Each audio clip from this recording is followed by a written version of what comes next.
So those who have been subscribed to the channel for a while will know that the foundations of this channel was all built on technical analysis and trading, and we haven't really covered that kind of content for some time. So today we're bringing it back. We're going to be looking at Bitcoin on a number of different time frames, looking at the weekly, the daily and the 4 hour, just to paint a picture of what's really going on with Bitcoin and therefore crypto right now in the short term, the mid-term and the long term. Now, if you do enjoy this type of content, do let me know by liking, subscribing and commenting, because if you want to see more stuff like this, I'll be more than happy to do so. I just want to know exactly what you guys want from this channel. So without wasting any more time, let's get started with the weekly time frame. Okay, so on the weekly, we've got 3 key levels marked out. So we'll just run through why exactly this is the case. So down here, we've got this weekly order block at around 51.5k. This was always going to be the next level of interest if the range lows was to be broken down, which of course we did see with this wick. The next level, we actually have the first highs that we've seen back in 2021, which is around the 60k area, and that actually served as those range lows that I just mentioned. And then the last level of the 3 is the highs that we've seen this year, around that 70 to 71k area. Now, what you'll also notice, of course, is these 2 trend lines here. We can see a bull flag forming on the macro on the higher time frames, and this is something that I've been paying attention to for a while. If you've been following on Twitter, you'll know that this is the case. But we can see here that the worst case scenario on the macro timeframes for me was tapping into this 50k area. It was a big flush. The weekly close was actually very solid after that. And at this point, I'm actually pretty confident that we have seen a bottom. Now, of course, we can't rule out lower prices, but we've got to trade what the chart tells us. And right now, the chart is looking much better than it did a few weeks back. And I'm sure a lot of people will feel a lot more comfortable with what we've seen over the last couple of weeks. So in terms of how this plays out, I mean, first of all, for the bullish scenario, of course, I was looking at a reclaim of this middle level here at around 61k. That's why I've drew a box here, as you can probably see, that I was hoping for a clean break, which we got, a solid weekly close, a retest of this level. Really want this area to hold around the low 60s before we then move on. Now, of course, the next area is the resistance to the bull flag. If we can actually break through that, then of course I'm looking for us to attack 70k again, and that is when the fun starts. Of course, once we break into price discovery, then that is when things get interesting and we can, you know, hope that retail return, maybe Trump gets in and really pumps our bags. You know, there's so much going on towards the end of the year. So I feel like something like this isn't going to play out overnight. We probably will be looking towards the end of the year, maybe early next year.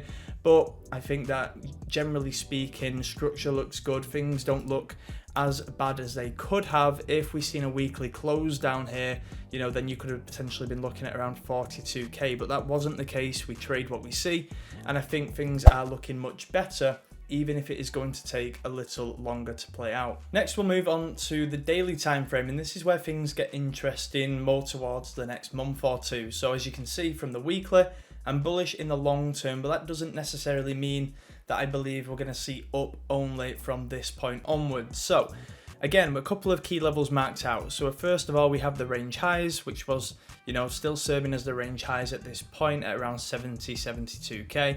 And then you had the range lows, which was around that 60k area. This was always a key level that we wanted to see hold, but of course we've seen this fake out here, back above, really chopping this level up massively over the last couple of months. And that is something that I don't really have so much trust in at this point. This level became a little bit irrelevant to me over the last few weeks when taking lower time frame trades and so on, because this price action here was just not reliable. You know, we've seen price above, below, above, wicking up above, then back below on a daily basis. So it really lost any kind of relevancy to me, at least for the short term. So at this point, I was kind of thinking, okay, we've reclaimed the range lows, but this doesn't really mean much anymore because, like I said, the level is so insignificant. So the next level of interest to really kind of give you that confluence, that reassurance that things were looking better, was this area here at around 63.3k. We also have the 200 DMA, which of course serves as great confluence, and I was really hoping for, as you can see here with this little squiggly line, that we could reclaim the level as support and then continue to push onwards. Now what we've seen over the last couple of days was actually a decent break above the level, but it failed to hold and we are back below at this point. Now to me this says that we will head back towards 60.5k here, and it really is a question of what happens at this point. Bulls really want to defend this area so we can make another higher low, which of course is important for structure, and then from there we can push on, give another test of this and really make the flip and move towards them range highs. So I feel like at this point, if you want to be aggressive, then you would be looking for a buy at around the 60k area, then range lows, and then if you want to be more conservative, it could be that you wait for the reclaim again at around 63k. So they're like two different scenarios that I'm looking to play out for longs. Now of course, if we were to play devil's advocate here, because everything seems nice and bullish, this is the level where I'm kind of looking at, like, if we head back below here, if we retest this as resistance, then yeah, things are not looking good, at least for the next month or two. But right now, looking at shorter term structure, you've got a series of higher highs and higher lows forming on the daily time frame. It leads me to believe that we don't have anything to worry about at this point.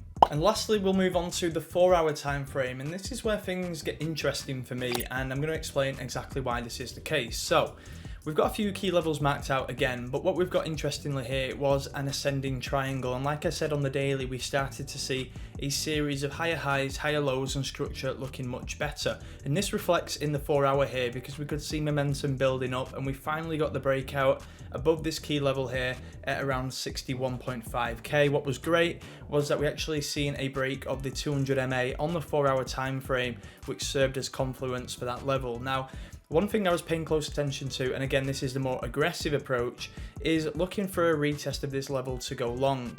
Now for me, I'm usually quite a conservative trader in terms of waiting for confirmation, the trend is our friend and all that kind of stuff, but I'm really focused on a long here. Maybe I just want to feel something again after a pretty slow, boring, choppy month during August, but I'm really looking for something here that I think could be a solid trade. Now the thing is, of course, we have to be realistic, we have to set stop losses, and this is the area that I've got as a stop. I'll mark that in red just to make it super clear, because I feel like if we drop below this level, if we lose momentum of this uptrend as well, then of course we have no reason to see price nuke through it and make this resistance again. That is just not something we want to see, and that is a clear indication for me to cut any open trades that I have at this point.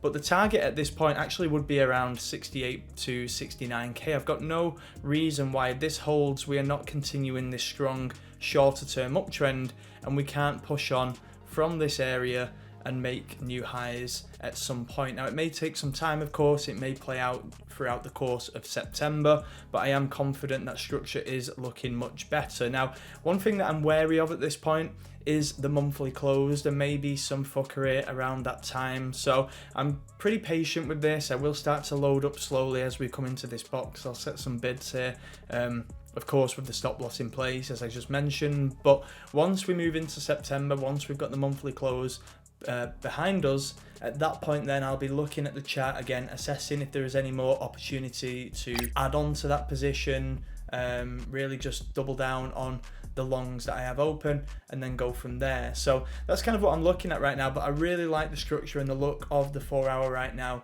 like I said, especially with that 4-hour confluence of the 200 MA. So just a quick little TA video looking at some potential trades and my outlook on Bitcoin in the short, the mid and the long term. Now of course, like I said, I am a long-term bull. I do not believe that this bull market is over, and I've said this in a number of videos over the last month or so. But in the short term, I am still looking for longs. I do think that getting it back above 60k was pretty significant, and it is a matter of whether this level holds, knowing where to stop the trade if things are not going right, and just managing position to position. Now, if you do enjoy this type of content, like I said, do drop a like, do subscribe, comment and let me know. More than happy to continue to put out this kind of stuff if people want to see it. But in the meantime, please don't forget to trade safe, invest safe, and I'll catch you in the next one.